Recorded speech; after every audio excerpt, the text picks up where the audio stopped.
नमस्कार छात्रों। हिंदी साहित्य इतिहास आदिकाल।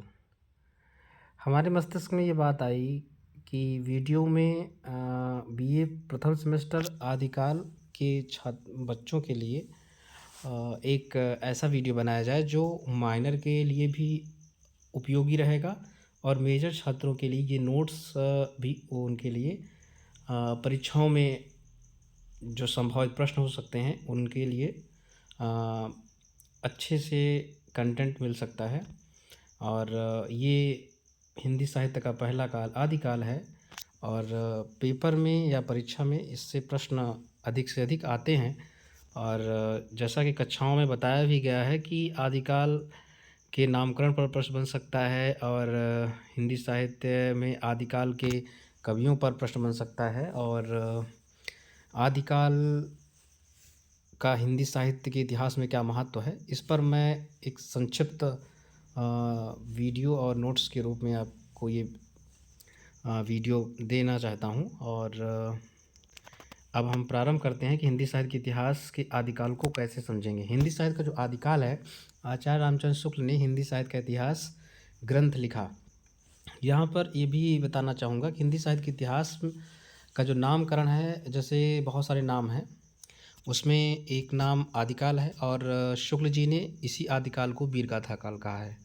और शुक्ल जी जो है आदिकाल को वीरगाथा काल कहते हैं, भक्तिकाल को पूर्व मध्यकाल कहते हैं, रीतिकाल को उत्तर मध्यकाल कहते हैं और आधुनिक काल जो 1900 से यानी आधुनिक काल को ये गद्यकाल कहते हैं।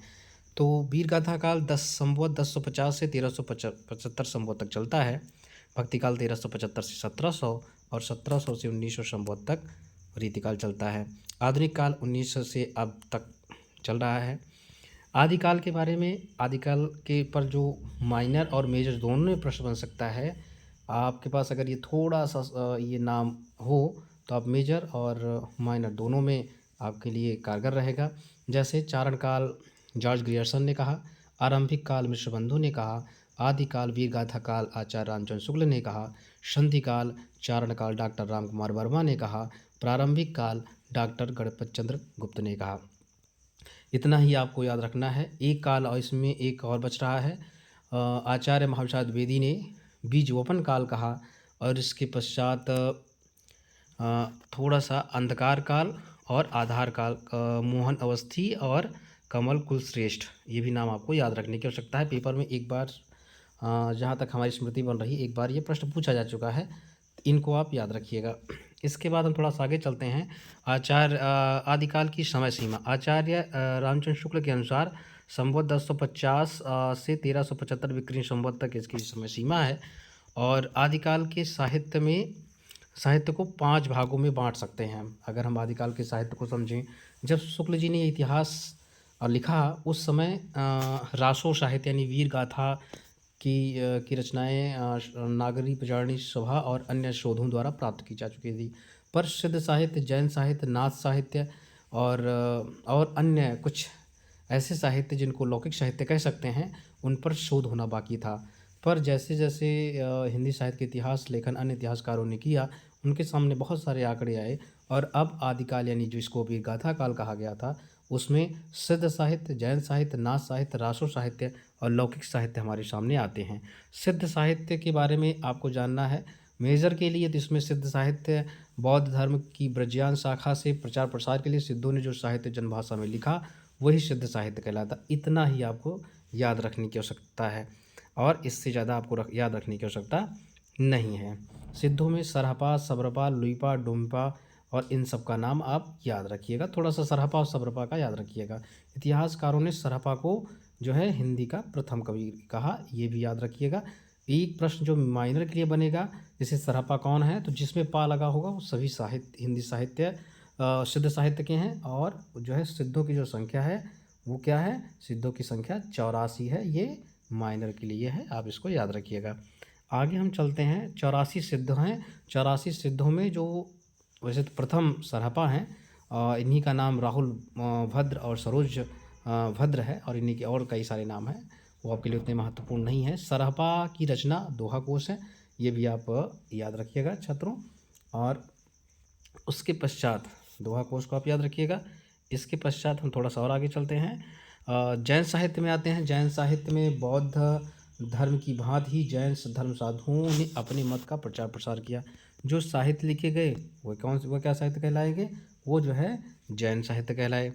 ठीक है, वो जैन साहित्य कहलाए। अब श्रावकाचार्य देवसेन का नाम आपने सुना होगा। भारतेश्वर बाहुबली राज सालभद्र सूर्य की रचना है। स्थूलभद्र जिन धर्म सूर्य की, उपदेश रसायन रास जो है वो जिनदत्त सूर्य की रचना है। ये 2-3 रचनाएं आप याद रखिएगा।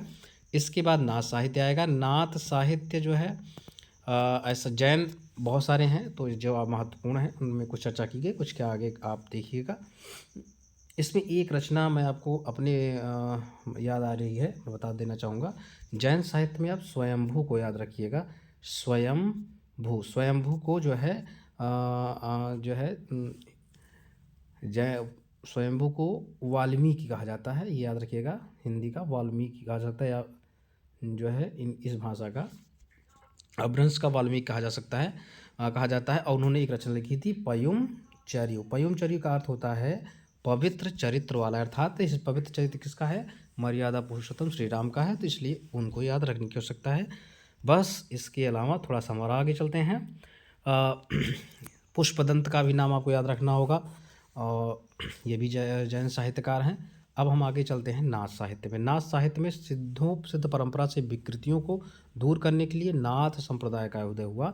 यानी जो नाथ थे वो भी सिद्ध ही थे, लेकिन सिद्धों में जो गृहस्थ और बहुत सारी कामुकता वाली जो बातें आ गई थी, और सब गृहस्थ जीवन को पाने के चक्कर में लोग वास्तविक आध्यात्मिकता से अलग हो गए थे।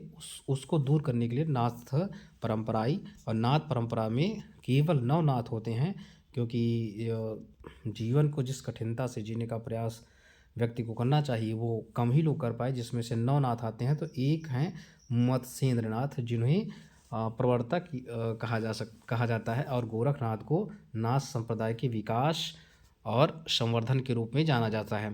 गोरखनाथ जी मत्स्येंद्रनाथ के शिष्य हैं, जो 84 सिद्धों में से एक थे। नाथ कितने हैं छात्रों? नाथ जो हैं केवल 9 हैं, ये याद रखिएगा। ये आपके लिए बहुत महत्वपूर्ण प्रश्न हो जाएगा। और एक प्रश्न ये पेपर में आ चुका है, इस पर भी याद रखिएगा। पेपर है कि हठ जो है एक शब्द है हठ। हठ का अर्थ जो होता है, हा का अर्थ होता है सूर्य, ठा का होता है चंद्रमा। यानी सूर्य नाड़ी और चंद्र नाड़ी को नियंत्रित करना ही जो है क्या कहलाता है? नियंत्रित करना ही योग कहलाता है। और जिसको जो सिद्ध कर लेता है, या जिसको जो नियंत्रित कर लेता है, वह व्यक्ति सिद्ध हो जाता है, यानी नाथ ईश्वर का सानिध्य प्राप्त कर लेता है। आगे हम चलते हैं राष्ट्र साहित्य में। राष्ट्र साहित्य में लगभग 12 साहित्य हैं, जिनकी चर्चा जो है आचार्य शुक्ल के इतिहास में की जा चुकी है। आदिकाल में राष्ट्र साहित्य जो कवि जिस राजा के आश्रय में रहते थे उसकी वीरता और पराक्रम का वर्णन अपने काव्य में करते थे, वही साहित्य क्या कहलाता है? वही साहित्य कहलाता है राष्ट्र साहित्य। राष्ट्र साहित्य में जो रचनाएं हुई हैं उनमें खुमान रासो, दलपत विजय, विशाल देव रासो, नरपति लाल, हमीर रासो, सारंगधर, परमाल रासो, जगनिक, इसी को आल्हा खंड भी कहते हैं। पृथ्वीराज रासो चंद्रवरदाई की रचना है, ये आपको याद रखने की ज़रूरत है। कुछ महत्वपूर्ण रचनाएं बताई गई हैं। और इसके बाद जो है पृथ्वीराज रासो को हिंदी का प्रथम महाकाव्य कहा जाता है। और लौकिक साहित्य में आ जाइए। आदिकाल में सिद्ध साहित्य एवं जैन साहित्य रचनाओं में ही लौकिक साहित्य भी धीरे धीरे फैल रहा था। और लौकिक साहित्य की जो भाषा रही वह डिंगल है। डिंगल यानी राजस्थानी प्लस अभ्रंश, पिंगल, ब्रज एवं अभ्रंश मिलाकर पिंगल बनता है। यानी कोमल शब्द आते हैं, जिसमें जो कठोर शब्दावली है वो डिंगल भाषा में आती है। अमीर खुसरो पहेलिया, मुकरिया और गजल। हेमचंद्र जो ने क्या लिखा? प्रबंध चिंतामणि लिखा। इसके बाद आदिकाल की विशेषता याद रखिएगा छात्रों। कवियों का दरबारी होना, डिंगल पिंगल भाषा का प्रयोग, वीर एवं श्रृंगार रस का प्रयोग, रास और रासोग्रंथ का निर्माण, आश्रयदाता की प्रशंसा, युद्धों का सजीव वर्णन इसमें मिलता है। ये आप याद रखिएगा। बहुत बहुत धन्यवाद सबका, और मैं आपको बहुत बहुत धन्यवाद देता हूँ। अगर वीडियो आपको पसंद आया हो तो वीडियो को लाइक करें, चैनल को सब्सक्राइब करें। अगले वीडियो में भक्तिकाल पढ़ाया जाएगा, चैनल के साथ बने रहें। धन्यवाद।